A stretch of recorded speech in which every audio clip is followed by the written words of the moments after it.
Hey, church. It's winter storm number 2, which means we're out of church again on Sunday. I'm actually recording this on Saturday, and as I'm looking out my window right now, I see a whole bunch of snow. So, with that said, I'm going to kind of give you a message that I would usually give. I don't usually do this on video, so it might come off a little bit differently, but really the message is the same. But today we're going to be talking a little bit about godly fear.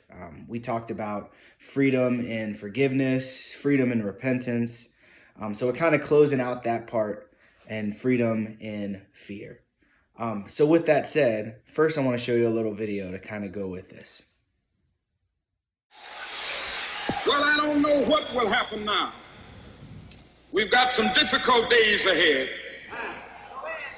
But it really doesn't matter with me now because I've been to the mountaintop. I don't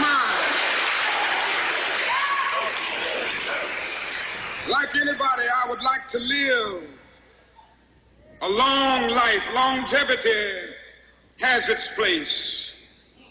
But I'm not concerned about that now. I just want to do God's will. And He's allowed me to go up to the mountain. And I've looked over and I've seen the promised land. I may not get there with you, but I want you to know tonight that we as a people will get to the promised land.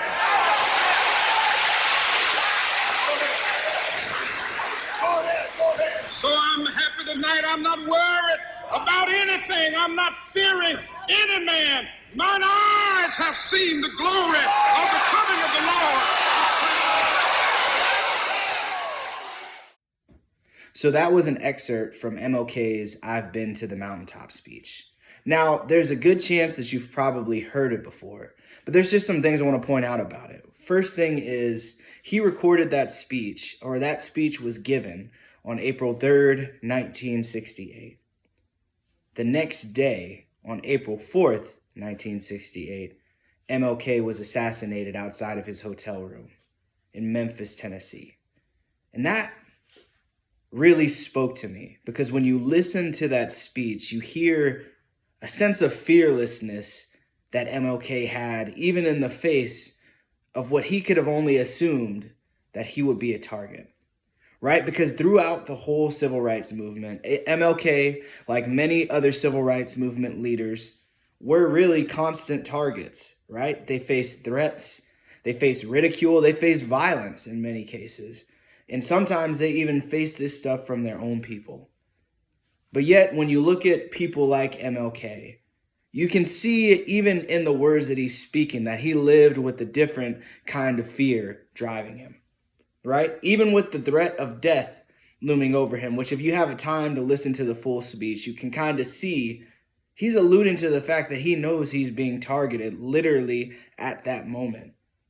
But he lived with a certain sense of peace that could only come from something that isn't human fear, right? He had passion for justice, for civil rights, but he was also a man of God. And I think in that we can see that there's an underlying godly fear to what he was doing. So I think understanding that dynamic between human fear and godly fear is just an essential for believers today for many reasons, right? We all face fears, but understanding how we cope with those fears and understanding how a godly fear can help us to cope with those fears is super important for us to be able to function in today's world. But before we go too far into godly fear, we really kind of have to set a baseline for what fear is in the first place. So as I said before, this is our last one. We had freedom and forgiveness, freedom and repentance, and today is freedom and fear. So with that said, when we think about fear, what are some of the first things that come to our mind, right? And when I think about fear, all the way at its core, it's really a motivator, right? I'll give you an example. Me personally, confession time, I do not like heights, right? So because I have a fear of heights, You won't catch me near high edges, right?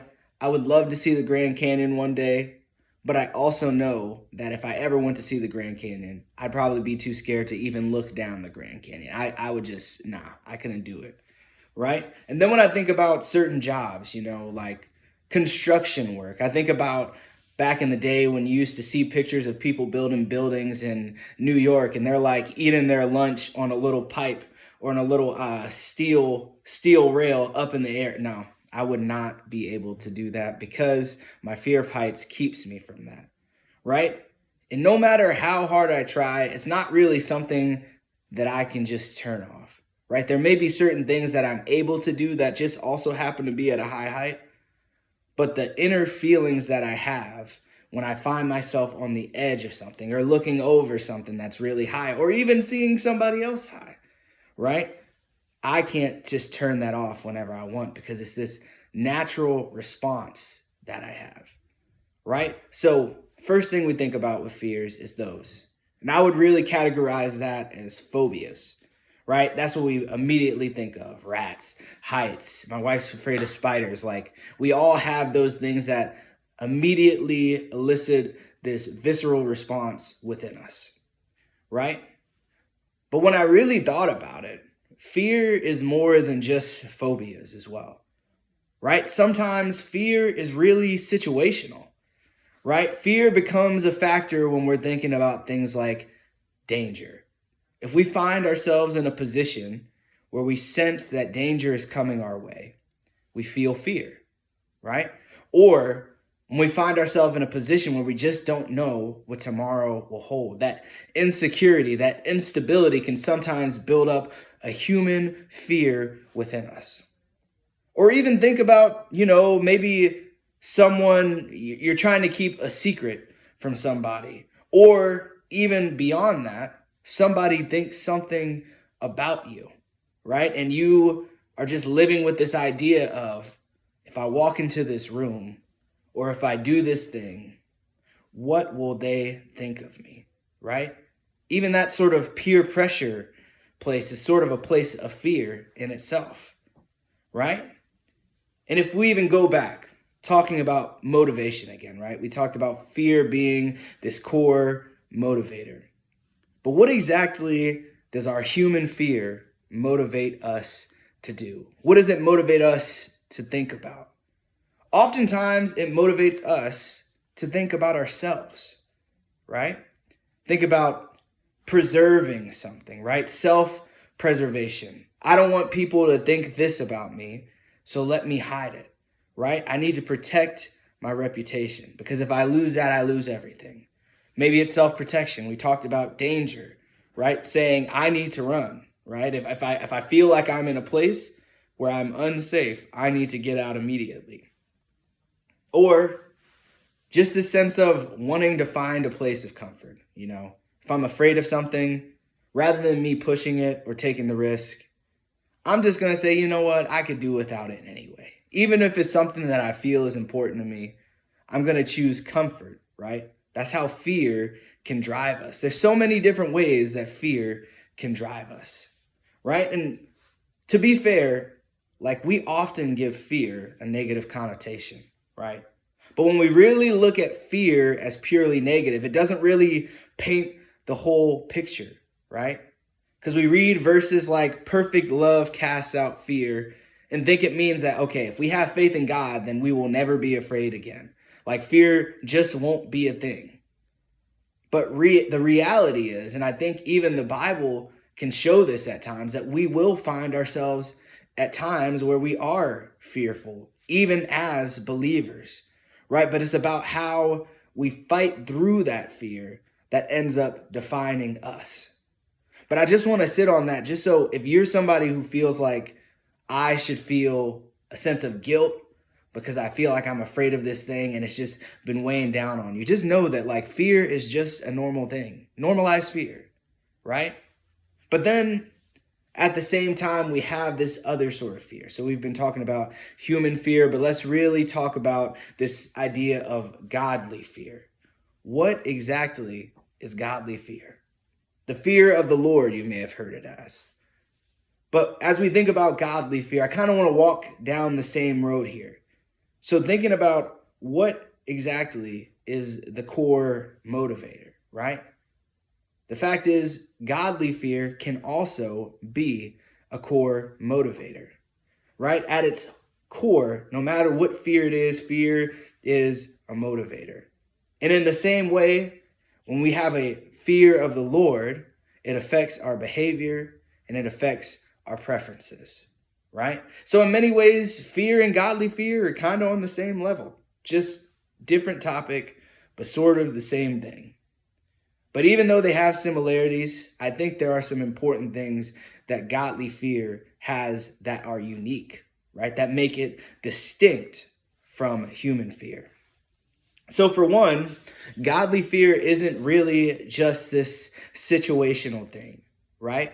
Instead, it's something that is at its best when it's always around, right? I don't say I have godly fear just when I walk into the church, or I have godly fear after I've prayed for 30 minutes, right? But it's something that is ever present. And when I think of a verse, I think of Proverbs 23:17, which says, "Do not let your heart envy sinners, but always be zealous for the fear of the Lord." When you talk about zeal, you're talking about passion. Like when we have a godly fear, it is something that we are passionate about at all times, no matter what is going on the outside, right? And whereas human fear is something that we really have to struggle with sometimes, godly fear is less of a struggle and more of a blessing. I think about Psalm 112, where it says, "Blessed are those who fear the Lord, who finds great delight in his commands." There's blessing to be found in fear, as opposed to human fear that makes us feel like, I really wish I could get this off my back, right? But perhaps the major difference between human fear and godly fear is this. Human fear motivates us to self-protection. It motivates us to think about ourselves. But godly fear motivates us to put God first. It motivates us to put God first, right? So the end goal, human fear, self-protection. The end goal of godly fear, bringing us closer to God. So this give and take dynamic between godly fear and human fear is something that we have to sort of face as Christians. And in many ways, I guess you should sort of say we have to manage it because it kind of falls on two opposite ends of the spectrum, right? Human fear is something that is just this visceral response. We feel it naturally in ourselves, like it is just what we go to. And oftentimes, it can be a primary motivator if we just let it roll, right? But we know as believers that we should go to godly fear first. So even though it automatically puts itself in that seat, it takes intentionality to push it away. Because godly fear isn't quite as natural to our human nature, right? Our human nature inclines us to think about ourselves, but our godly nature inclines us to think about people outside of ourselves, to think about others, to think about the Lord in whatever way that is. But it's not something that's just going to automatically put itself in front of us, but it's something that we have to have intentionality and we are responsible for as believers to foster it. Not to do it in a fake way or to kind of put on a show, but just to say, Lord, I give you space to be the one that I revere, right? It takes intentionality to do that. And I will give you an example. There may be a time in your life where you think about or you feel God leading you to do something. I think about sometimes when I was a teenager and I was kind of coming up in the church.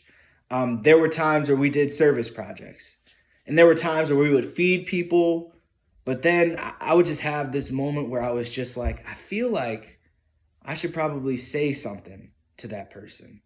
But me, shy me, was also thinking in the back of my mind, I don't know what that person thinks about me. I have this fear of kind of really putting myself out there and being vulnerable in that way. So I don't know if I'm going to do it, right?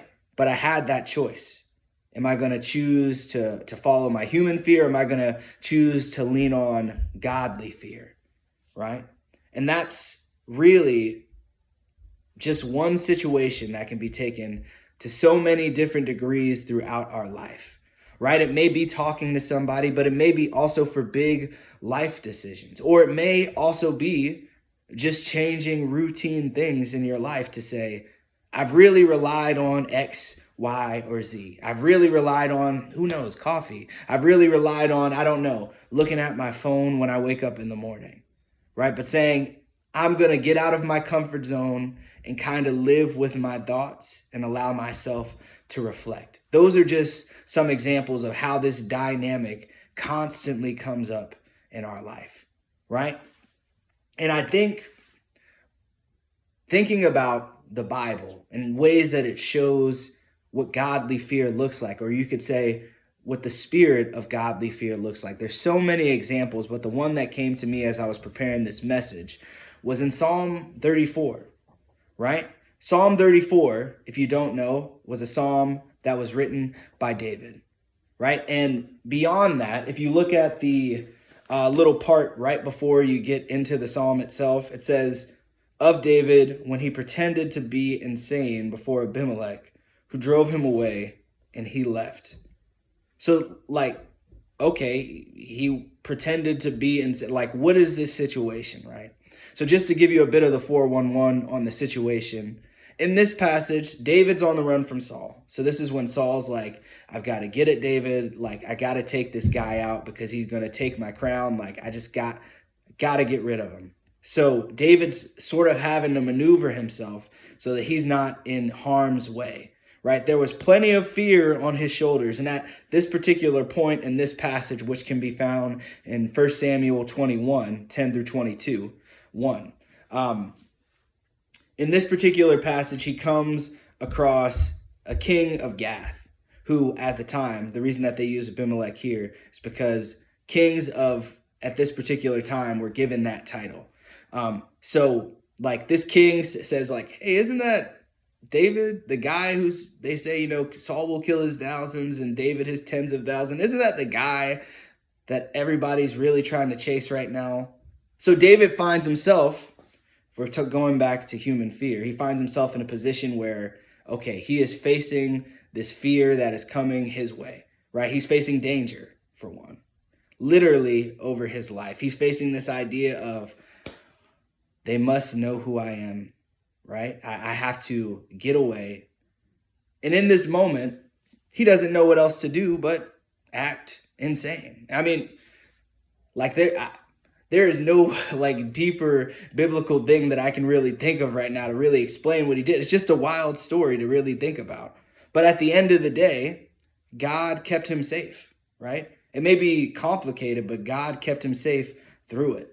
So this psalm is really talking, David coming from this place of that was a wild situation. I felt these fears, but I thank God for him bringing me through what just happened, right? And what we see in this psalm as we break it down a little bit is we see that David's godly fear ended up outweighing his human fear, right? So I wanted to highlight 3 aspects of this passage that I really felt spoke to the spirit of the fear of the Lord. And that first aspect is deliverance. And I'll be starting at verse 4 where it says this: I sought the Lord and he answered me. He delivered me from all my fears. Those who look to him are radiant. Their faces are never covered with shame. This poor man called and the Lord heard him. He saved him out of all his troubles. The angel of the Lord encamps around those who fear him, and he delivers them. So in seeking the Lord, David faced fear, right? The fear wasn't pushed to the side, but rather he was delivered from the control of that fear. And ultimately, God gave him a way out. He could have just fallen into his fears and went fight or flight and just ran for it. Odds are he probably wouldn't have made it out. But instead, in that moment, God delivered him, right? Because God's purpose was greater. And for you and me, The fears that can cripple or overwhelm us can also be minimized by the grace of God. Not to say that they just all and disappear, right? But when we seek him and choose to put our stake in the fear of the Lord, we can often find that God will deliver us from those fears that sometimes can restrict us or keep us from doing the things that we feel like we need to do. So that really speaks to that sense of the spirit of fear delivering us from our human fear. Now, there's another aspect here, and that's provision. If we keep going down all the way to verse 8, it says, "Taste and see that the Lord is good. Blessed is the one who takes refuge in him. Fear the Lord, you his holy people, for those who fear him lack nothing. The lions may grow weak and hungry, but those who seek the Lord lack no good thing." Now, if you notice as you really read that verse and reflect on that verse, it doesn't specify that we gain something in particular, right? It's not saying for those who fear the Lord, they will have money. Or for those who fear the Lord, they will have X, Y, and Z lined up for them, right? It's not a prosperity gospel sort of provision that he's talking about here. But instead, what he gives us is something that's even better, right? We can understand the thing that he gives us is exactly what we need, right? There's some times where we don't know what we need, but what we can know is that the Lord always knows what we need. So when we choose to lean into the Lord, even in our times of wondering what's coming our way, or even in our times of wondering, how am I going to put this and this together? How is it going to work? We can know that when we trust in the Lord and choose to put him in his proper place, above our fears where we try to figure things out, he will give us just what we need. And then there's a third aspect here that can kind of go under the radar, but is just as important for us as believers. And that starts in verse 11 where it says, "Come, my children, listen to me. I will teach you the fear of the Lord. Whoever of you loves life and desires to see many good days, keep your tongue from evil and your lips from telling lies. Turn from evil and do good. Seek peace and pursue it." Through godly fear, we are free to live our lives without an obligation to our flesh, right? What that means is that our fear can't force us into certain patterns that would have led us away from God. But through putting God in his proper place, through having a proper fear of the Lord, we have the power to be able to turn from evil, right? We can pursue peace. We can obey God in a way that we were never able to do in our own strength. I'm sure you've heard the term white knuckling before, right? It's where we try to just force our way through life and say, I can work it out until eventually my white knuckles give out. And you go back to the old way of how things were. But when we choose to lean on the Lord, it enables us through his Spirit to be able to walk with him through all of those things, right? So while all of this is great, it is good stuff that we find here, even in just a psalm. It's good stuff that we find, right? We have to turn that theory into reality in our lives, right? So the question becomes this: how do we live our lives in a way that is oriented towards God? How do we live our lives in a way that's oriented towards godly fear, right? I think there's some practical things that we can do to help build a rhythm. And once again, it's not us coming up with this magical recipe of what we have to do every day, but rather it's once again creating the space for God to be revered in our life, right? It creates the space for us to be able to have that moment where we say, I don't know, but God, I know you know. It takes a certain level of experience and trust to get ourselves to that place, right? And that's only done by giving the Lord the space to work in our hearts and in our minds. But I digress. To kind of go back to this idea of practicality, right? There's a few things that we can do within ourselves to make sure that we are making that space for the Lord. And they will be really simple. And I'll kind of close out with this. The first is to seek God, right? Seeking the Lord through prayer, meditation, reflection, keeps us in a frame of mind that keeps the Lord's name and presence at the forefront.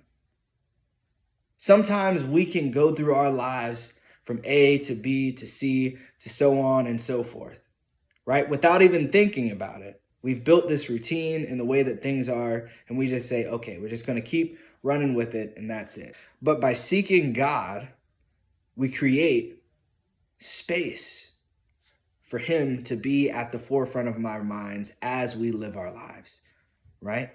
There's this reality that we are busy, but our busyness doesn't have to mean that God goes on the back burner. But God can come with us, right? He can be something that influences us, even in the most everyday things, right? When we create that space, we all of a sudden can see God work in ways that we hadn't seen him do before. So first is seeking. Then we have this idea of learning from God.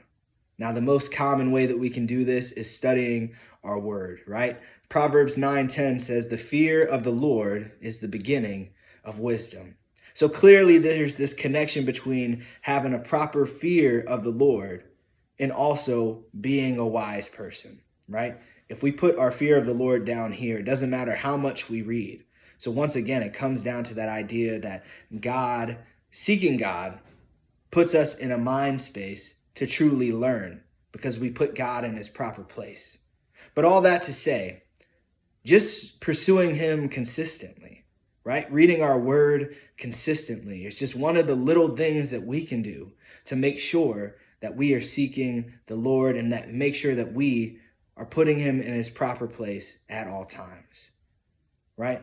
And last but not least, there's this idea of what wisdom really is, right? You seek, you learn, but if the application never comes, then it's all for nothing. So that third piece is to apply what you learn, right? It's said that wisdom is when you're able to apply what you learn.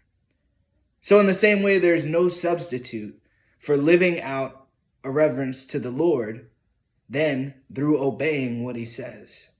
So obedience is just something that we have to put a lot of weight into as we live our lives and walk with him. That's not to say that we'll get it perfect every time. And none of this is about being perfect, right? But it's about just creating the space for God to continue to work in us, right? It's all about transformation at the end of the day. It's about saying, Lord, I'm going to trust in you and you're going to take me on a journey. Sometimes that journey will lead me towards my fears. Sometimes it will lead me towards discomfort. Sometimes it will lead me towards uncertainty. But I am freed by the fact that I can know that, Lord, you are greater than any other fear that I can have. So, Lord, help me to put you in your proper place, to bring me through things that I can't see the other side of. And that's what it comes down to at the end of the day. So in closing, fear is something that we all have to face, but we don't have to be driven by it, right? I hope and pray that we could grow in the grace of the Lord. I hope and pray that we could grow in the way that we see the Lord, right? Not just in theory or in ideas, but in the way that our lives are lived, right? Our lives should show a fear of the Lord, right? In the way that we speak to others, in the way that we live our lives, in the ways that we conduct ourselves at work, at school, with our families, in the times where other people see us, and even behind closed doors, right? Our lives should show that we have a proper fear of the Lord. So that when hard times come, because they will come. I mean, even just thinking about this last week has been a little crazy, right? A lot of things are going on in the world around us, a lot of uncertainty, a lot of tragedy. But knowing who holds the future helps us all to really be able to cope with the things that we're struggling with, to really be able to cope with the things in the world that can sometimes affect us in a very negative way, right? We can know that the Lord is King of it all, right? And that's not to minimize anything that happens. Like, the Lord's heart hurts for all the tragedy that's happening too. But at the same time, when we have a hope that doesn't just rest on, if my country's doing fine, or if society's fine, everything will be fine. But when our hope comes from a higher place, that's something that can't be shaken, right? And the world needs to see a church that isn't afraid, right? That isn't afraid to be a voice for those who don't have a voice. That isn't afraid to put itself out there at times in a way that can be uncomfortable for the sake of saving other people and for the sake of serving other people. So that's really the encouragement I want to leave you with today. Put the Lord in his proper place.